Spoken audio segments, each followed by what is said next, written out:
maka timbullah kelaparan di negeri itu.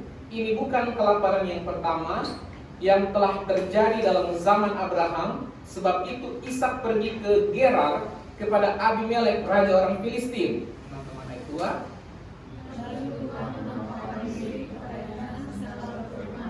Janganlah pergi ke Mesir, diamlah di negeri yang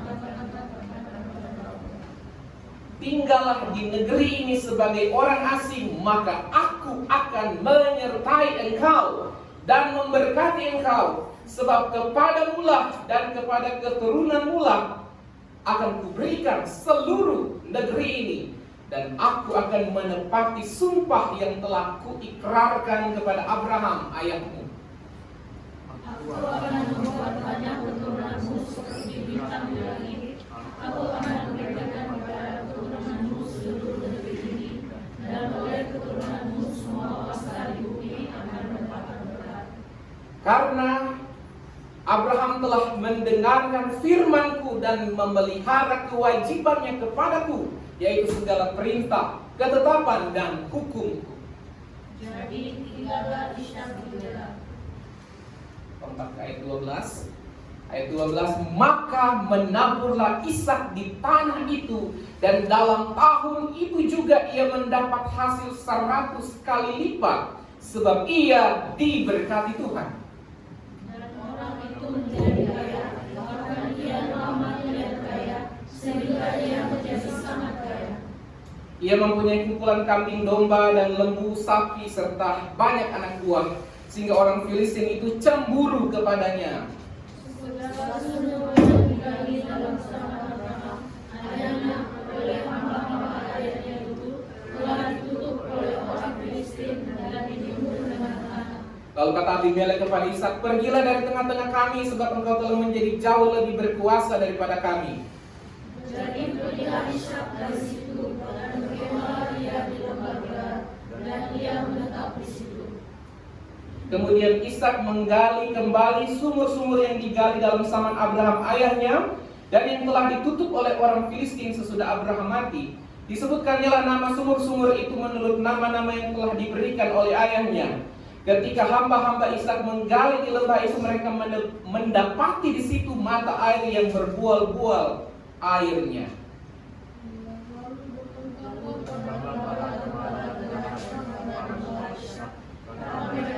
Air ini digunakan kali, dan Ishak menamai sumur itu Esek, karena mereka bertengkar dengan dia di sana. Kemudian mereka menggali sumur lain dan mereka bertengkar juga tentang itu. Maka Ishak menamai sumur itu Sitna. Ia pindah dari situ Dan menggali sumur yang lain lagi. Tetapi tentang sumur ini mereka tidak bertengkar. Sumur ini namanya Rehoboth. Dan ia berkata, sekarang Tuhan telah memberikan kelonggaran kepada kita, sehingga kita dapat beranak cucu. Amin. Ini adalah masa kelaparan yang hebat yang terjadi pada masa itu, meskipun bukan masa kelaparan yang pertama. Masa kelaparan itu terjadi karena kekeringan. Kering tanah, kering air, kering juga wallet, dompet. Ya, ada yang mengalami kekeringan saat ini? Ya, jauh sebelum itu Abraham juga pernah mengalami kekeringan. Bahkan mungkin di antara kita ada yang sampai kering air matanya, ya. Tapi kalau kering air mata cuma karena dunia ini, saya pikir kita terlalu berharga untuk itu. Amin. Karena saya dan saudara diciptakan berharga dan istimewa, spesial di pemandangan mata Tuhan. Amin. Itu sebabnya saya mau angkat kebenaran firman Allah yang berfirman kepada Ishak pada waktu itu dan kepada kita bahwa tinggallah, diamlah di negeri yang Tuhan tunjuk, sebab kuncinya satu adalah aku akan menyertai engkau. Itulah di perjanjian baru kita kenal dengan Immanuel, seperti lagu tadi. Amin. Dan kita semua, baik yang menyaksikan live streaming dan teman-teman yang ada di sini, saya percaya kita adalah orang-orang yang sudah kebal dengan tekanan, under pressure sekalipun, dengan penderitaan sekalipun. Karena kita yakin, kita percaya bahwa kita ada semua karena the goodness of God, kebaikan Tuhan. Amin. Bapak Ibu yang diberkati oleh Tuhan, saudara, brother, sister sekalian, coba kita jelaskan diri kita dalam satu kalimat singkat. Who are you? Who am I? In short sentence. Ada yang mau? Dalam hati paling sudah bilang, saya adalah siapa? Kemarin ada teman yang post ya seperti ini di sosial media. Siapa saya? Atau siapa kita? Dia bilang, kita adalah sekumpulan orang yang capek, tetapi selalu bilang, oke, siap, menyala abang. Adakah yang sama seperti ini? Kita memang adalah kumpulan orang yang capek, yang lelah. Besok lagi hari Senin, ya, kita capek. Tetapi besok pun, ketika sedang chat, ya, ketika kita ditawarkan kerja, meskipun kita sangat lelah, sangat capek, kita akan selalu berkata, oke, siap, ya, menyalalah semangat kita. Amin. Iya, ya. Nah sekarang, ini agak kecil ya karena tadi tidak bisa dibuka yang PPT-nya. It's okay. Nah sekarang, bisakah kita menggambarkan impian kita cuma 3 kata saja? Apa impian dan harapan dalam 3 kata? Ada? Di tengah penderitaan kita bisa berkata 3 kata, masih ada harapan. Amin. Boleh juga yang lain. Katakan itu di hati bahkan pemalu, tidak apa-apa. Masih ada Tuhan. Amin. Engkau yang lagi galau, boleh katakan no galau-galau lagi. Oke, tahu galau ya? Ya. Engkau yang lagi patah semangat, engkau boleh berkata never give up. Katakan pada dirimu never give up. Boleh bilang ke temanmu yang dekat, never give up. Givi, never give up.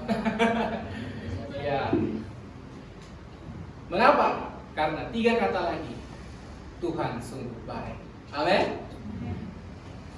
Poin pertama yang akan kita lihat di sini adalah bahwa ya, saya tahu memang sebagai orang yang merantau di tanah asing di Korea ini memang tidak mudah. Bahkan saya tiap hari saya harus menahan rindu, kangen berat dengan istri dan anak saya, dan handphone ini adalah saksinya. Ya, paling kurang 2 jam, bahkan mungkin 3 jam dalam sehari, sambil saya mengetik, membuat paper, membuat tesis, disertasi saya harus tetap menjaga hubungan yang baik karena saking saya kangen kepada anak saya dan istri saya harus tetap teleponan, ya, tidak terhitung sampai harus low bat gitu. Tetapi semangat saya tidak pernah akan low bat.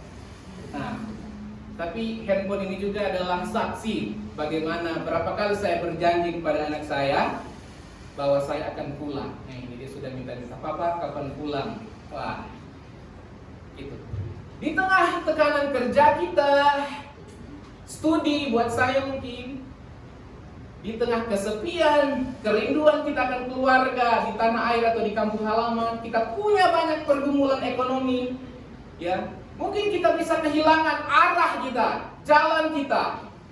Bagaikan kalau kita pergi ke satu tempat, like me, kalau pergi ke satu tempat itu harus menggunakan maps, ya, never maps.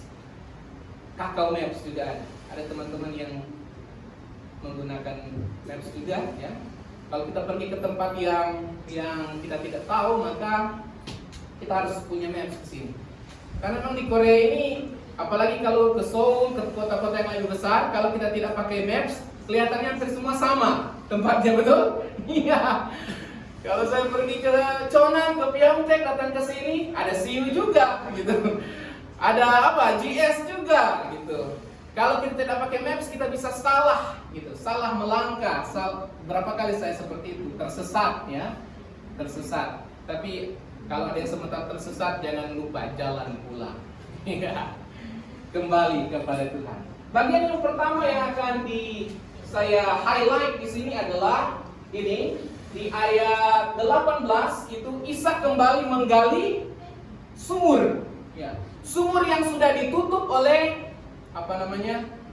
orang-orang Filistin yang memusuhi keluarga mereka, terutama yang memusuhi papanya yang sudah tidak ada, yaitu Abraham. Kalau di Timur Tengah sana, di daerah Arab Israel sana, sumur itu mungkin lebih berharga daripada uang. Mengapa? Karena di sana apa? Sangat panas, desert, padang pasir. Sehingga kalau mereka menemukan sumur, maka itu sesungguhnya lebih berharga daripada uang, emas. Kenapa? Karena orang butuh air. Sumber air sudekat. Ya. Kalau orang ketemu air itu luar biasa. Tapi bayangkan, saking banyak orang yang mungkin cemburu, ya, ini dikatakan oleh Alkitab, ya, kepada keluarga Ishak. Itu sudah dimulai dari Abraham kemudian kepada Ishak, ya. Itu sumur-sumur yang digali oleh ayahnya itu ditutup, gitu. Ditutup. Itu kan hal yang sebenarnya tidak masuk akal. Kenapa seperti itu? Bukankah di luar sana ada banyak orang juga yang iri, cemburu dengan keberhasilan dirimu atau keberhasilan orang lain? Bukankah di luar sana juga ada banyak orang yang memusuhi kita, sekalipun kita tidak berbuat salah kepada dia? Tapi firman Tuhan mengajarkan kepada kita saat ini adalah, meskipun ada banyak orang yang mungkin mau menutup sumur berkat yang Tuhan sediakan kepada kita, sama seperti mulai dari Abraham dan kepada Ishak, tapi ternyata Tuhan beracara, Tuhan bekerja lebih daripada apa yang dia pahami. Orang lain boleh menutup jalan hidupmu, tapi dia Tuhan yang adil, dia tidak pernah tutup mata. Dia selalu menyertai saya dan saudara, sehingga berkat Tuhan selalu hadir di mana saja, kapan saja, bahkan ketika kita berseru kepada Tuhan. Amin. Ishak gali kembali sumur yang sudah ditutup. Mungkin bisa saja sumur itu sudah tidak ada air, ya, kalau kita berpikir secara logika. Ngapain lelah menggali sumur yang mungkin sudah ditutup karena tidak ada air atau seperti apa? Tapi kita lihat di sini, ya, ayat di dalam Kejadian pasal 26 ini, di mana Ishak bekerja dan para gembala kambing dombanya Ishak itu menggali sumur, maka di situ muncul apa? Air yang melimpah berbuah-buah. Itu tandanya di mana anak Tuhan ada, maka di situ berkat Tuhan ada. Ketika kita ada di rumah, ada di Korea, ada di perjalanan, ada di tempat ini, kehadiran kita menandakan juga berkat Tuhan ada di sana. We are blessed to be blessed. Kita adalah orang-orang yang diberkati untuk memberkati. Itu sebabnya saat ini maukah kita menjadi saluran berkat itu? Seperti ini, ya. Minum dulu karena ini panas, ya. Saudara, ya, andaikan saat ini Tuhan berfirman mau memberi engkau berkat, berkat itu diibaratkan seperti air lah, ya. Tuhan mau sediakan, Tuhan mau bilang, saya mau memberkati engkau banyak. Kalau kesempatan itu datang saat ini, apakah teman-teman cuma mau membawa ini, gelas kecil ini? Rugi, saudara. Iya. Kalau saat ini Tuhan mau memberkati kita, ibaratnya seperti air, jangan cuma bawa gelas ini. Bawa, kalau kami sebut teko, apa kalau di Malaysia? Ya, sama ya? Jangan cuma teko, bawa water bucket yang lebih besar lagi. Karena kalau engkau membuka luas hatimu, hidupmu untuk berkat Tuhan, maka disitulah akan nyata berkat Tuhan berkelimpahan, sama seperti Ishak.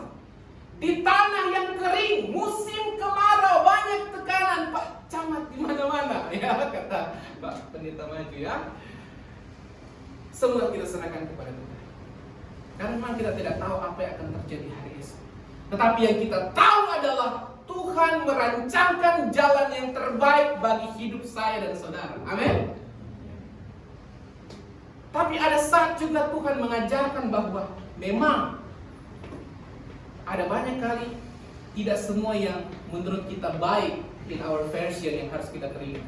Karena kalau kita berpikir bahwa ini terlalu jahat, ini terlalu berat, tapi justru di dalam keberatan itulah Tuhan berikan yang ringan, yang lega. Karena pada akhirnya ketika Gembala-gembala Ishak, ya, orang-orang kerjanya itu bekerja, mereka menggali sumur di sana sini, diklaim oleh gembala-gembala Gerar, ya, mereka bilang itu punya mereka usir Ishak, ya.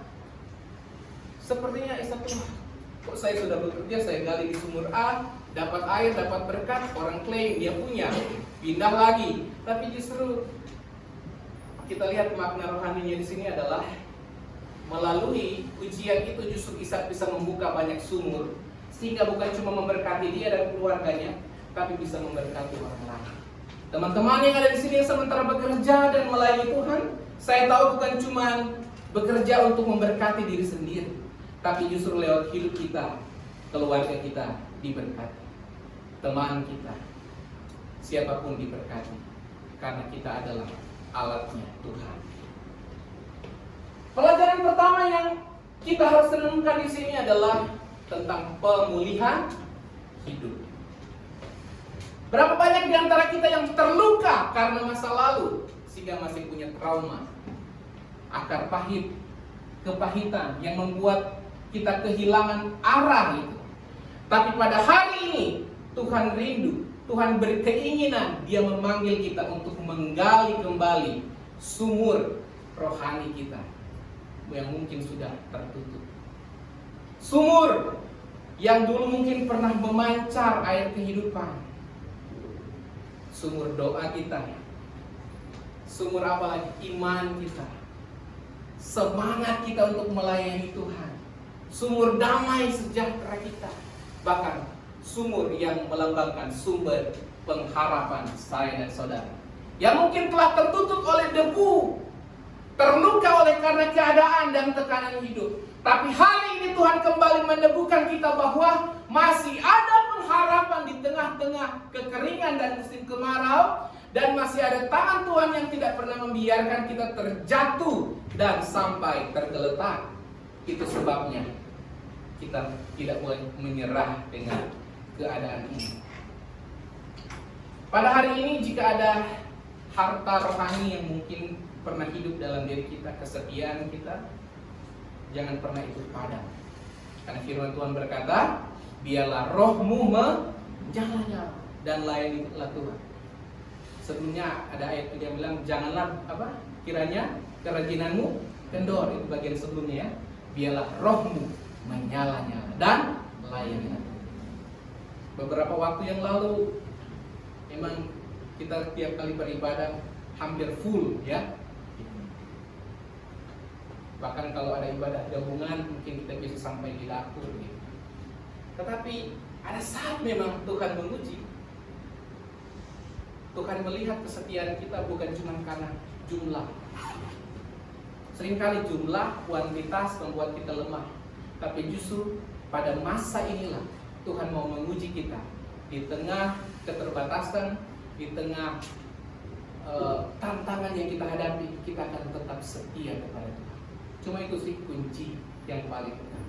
Tetaplah setia, maka Tuhan akan memulihkan hidup saya dan saudara. Amin. Bapak Ibu yang diberkati oleh Tuhan, poin yang kedua, poin berikutnya, saya lewat saja yang ini. Ishak itu tinggal di Gerar, itu meskipun pada waktu itu mereka dilanda kemarau, musim yang kering. Kalau orang yang lain pada masa itu kalau ada kelaparan kebanyakan mereka lari ke Mesir, gitu ya. Tapi ini lain gitu. Sepertinya tidak masuk akal. Waktu kelaparan orang lain lari ke Mesir, tapi Tuhan bilang tinggal saja di Gerar, tinggal di tempat yang penuh dengan kekeringan. Tidak usah pergi ke Mesir. Dan ini adalah sebagian orang-orang yang tetap tinggal di Gerar, tetap tinggal di negeri yang Tuhan percayakan kepada kita. Amin. Ini bukan bicara lokasi. Kita bisa ada di Korea, di Malaysia, di Indonesia.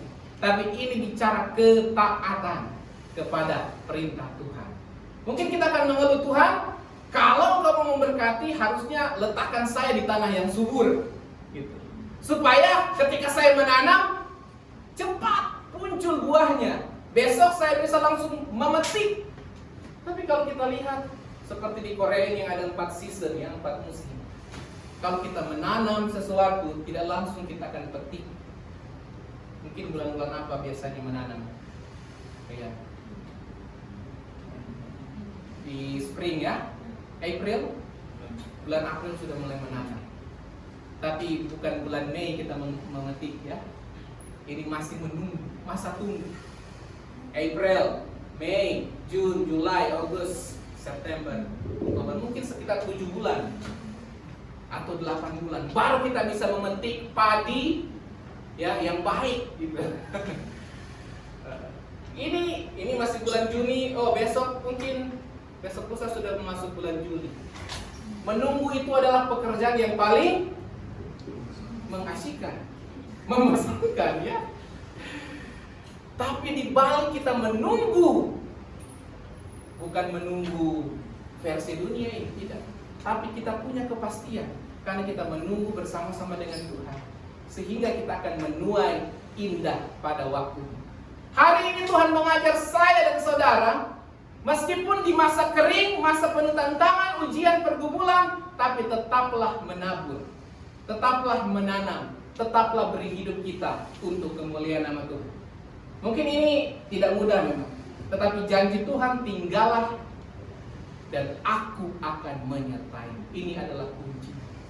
Sebelum saya datang di sini sudah berapa kali saya saksikan, meskipun sebagai seorang pelayan Tuhan, saya juga terkadang muncul rasa khawatir yang kadang-kala berlebihan. Saya pikir mau datang studi, meskipun dapat scholarship, tetapi saya harus tinggalkan pekerjaan saya dan saya harus tinggalkan istri dan anak saya. Ada banyak keraguan, tetapi istri saya selalu berikan kekuatan. Melangkah saja. Terkadang saya pikir begini, mau melangkah, tapi kita juga harus pakai apa? Logika. Gitu. Kalau saya tinggalkan pekerjaan, terus gimana? Mau makan apa? Tetapi saya pikir ini adalah masa. Pada waktu itu ya, 2022 waktu itu. Ini adalah masa supaya saya bisa mengikuti ujian yang Tuhan beri, sekaligus ujian iman saya, supaya saya jangan cuma pandai berkata-kata, tapi saya mau melihat bagaimana Tuhan bekerja, sama seperti Dia memberkati Abraham. Dia yang pernah memberkati Ishak di masa kering, saya juga rindu mengalami Tuhan dalam hidup saya. Dan sampai detik ini, saya mau berkata, Ebenezer, Tuhan tidak pernah meninggalkan saya, istri dan anak saya. Dan saya tahu bahwa ini adalah kesaksian versi saya, tapi versi teman-teman itu ada hal yang lebih indah lagi. Tuhan memberkati teman-teman yang sama berjuang pada saat. Amin. Belajar memberi diri kita di masa kering itu memang susah. Belajar menabur. Menabur bukan cuma bicara tentang uang saja, tetapi hati kita itu tidak mudah. Mau datang ke ibadah misalkan ya, kadang-kala kalau hati kita lagi terluka, kalau kita lagi capek, lagi penat, lagi memikirkan banyak masalah, memang itu sangat susah gitu. Tapi kalau kita bisa berjuang untuk hal itu, sama seperti teman-teman yang sementara beribadah onsite maupun online, di situ adalah kunci kebahagiaan kita yang sejati. Tuhan sementara memulihkan hidup kita, Tuhan sementara menguji kita di tempat yang kering, di tempat yang mungkin ada banyak masalah, tapi kuncinya di sini adalah penyertaan Tuhan. Peganglah janji ini bahwa Tuhan berkata, aku akan menyertai engkau. Penyertaan Tuhan bagi umat manusia itu sungguh luar biasa. Dia adalah Tuhan yang spesial, Tuhan yang luar biasa.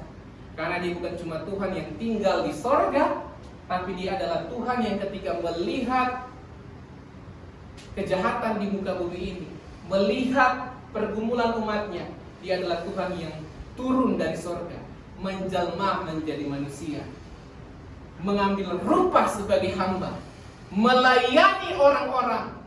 Dia pernah merasakan apa itu sakit dan ditinggalkan. Dia pernah merasakan apa itu dikecewakan seperti kita, karena Dia mengambil daging sebagai manusia.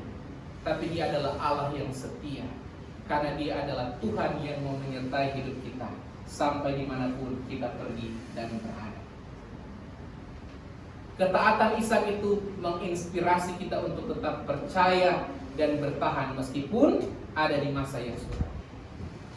Berkat Tuhan itu Bukan cuma ada di tempat yang enak, di tempat yang subur, tapi terkadang Tuhan membawa kita di musim kemarau, di padang pasir sama seperti orang Israel, supaya untuk membuktikan kuasanya. Dia adalah Tuhan yang sanggup menyediakan. Jehovah Jireh. Tuhan menyediakan bukan cuma yang baik, tetapi jauh lebih baik. Waktu Ishak menggali sumur di satu tempat, dia mengalami persoalan, dia harus pindah ke tempat yang lain, tapi akhirnya sampai ke satu tempat di mana di situ dia mengalami kelegaan. Itulah dinamakan Rehobot, semua Rehobot. Disitulah Tuhan memberikan kelegaan kepada dia dan juga keluarganya. Percayalah bahwa setiap perjuangan kita selalu ada buah yang manis yang Tuhan akan berikan kepada kita. Meskipun kita harus berjuang dengan segala ketidaknyamanan, tapi Tuhan sementara melakukan segala sesuatu yang besar untuk menyiapkan yang terbaik bagi diri saya dan saudara. Amin. Dia tahu yang terbaik. Saya tidak berkata panjang saat ini, tetapi saya mengingatkan kita, firman Allah mengingatkan kita untuk tetap tinggal berakar dalam Kristus, bertumbuh dalam Kristus, dan berbuah di dalam Kristus, di dalam pelayanan, di tengah keterbatasan kita.